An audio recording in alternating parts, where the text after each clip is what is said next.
Hello everyone, it's Miss Shilcock again. I'm going to share another story with you. This is a lovely story. It's got a lovely, strong female character in it, so I really like this story.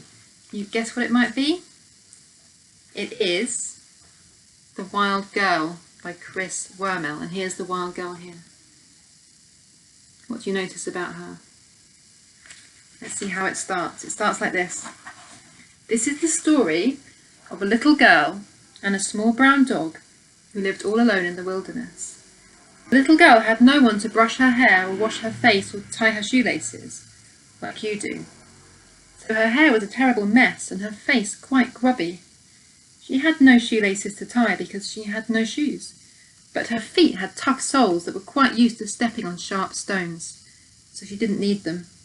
The small brown dog had fleas, and I expect the little girl did too.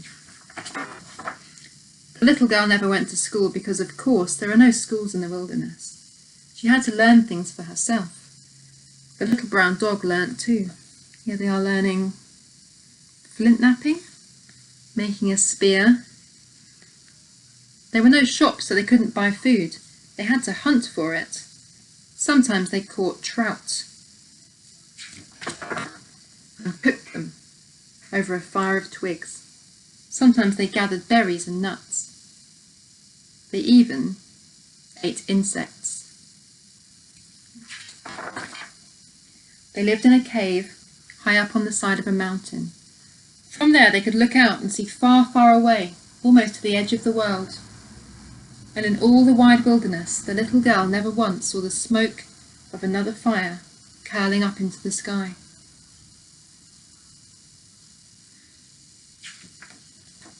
Sometimes she called out, "Hello! Hello!" but never heard a reply, save for the echo of her own voice, calling back from the far mountain tops.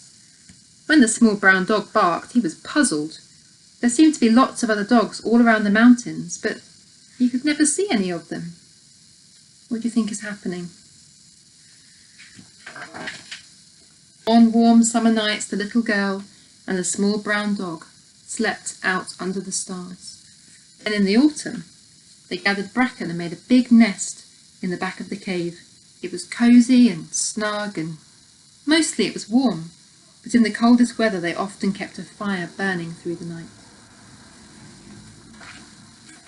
One winter's day, the little girl and the small brown dog were collecting firewood when they came upon tracks in the snow.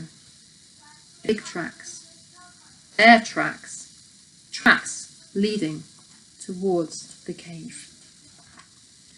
They followed the tracks, and when they reached the cave, the small brown dog began to growl. But the bear had gone.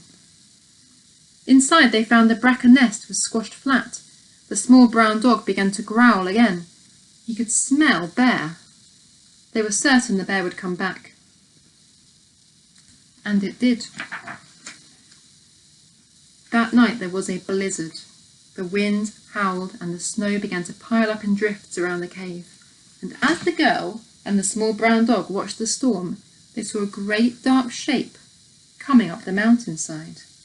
Soon, the shape filled the mouth of the cave.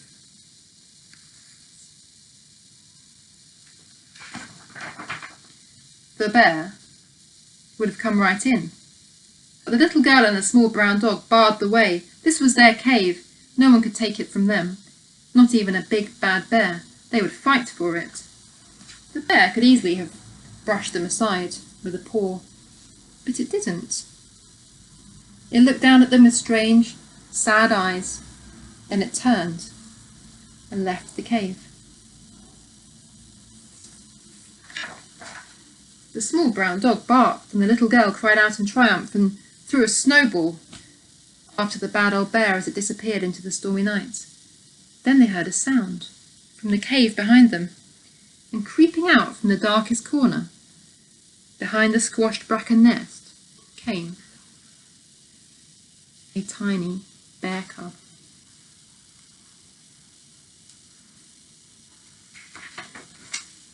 The little girl realised the bear was not a bad bear after all, just a mother bear looking for her cub, so she dropped her spear and ran out into the blizzard, calling after the mother bear. But she was gone, and the falling snow had covered her tracks. After a while it stopped snowing. The wind broke up the clouds and the moon shone down on the wide, lonely wilderness. But there was no sign of the mother bear. The girl turned and trudged back up to the cave. The snow had drifted deep, too deep for her short legs, and she carried the small brown dog under one arm and the tiny cub under the other.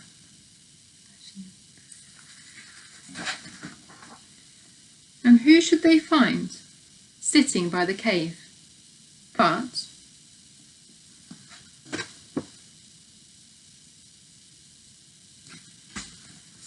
the mother bear? That winter, the cave high up on the mountainside was the snuggest, warmest place in all the wide wilderness. But by the spring, they all had fleas. So that's the end of The Wild Girl by Chris Wormell, a really lovely story with a really lovely character at the centre of it. So I hope you enjoyed that. If you've heard it before, I hope you enjoyed hearing it again, and see you back here soon. Bye bye.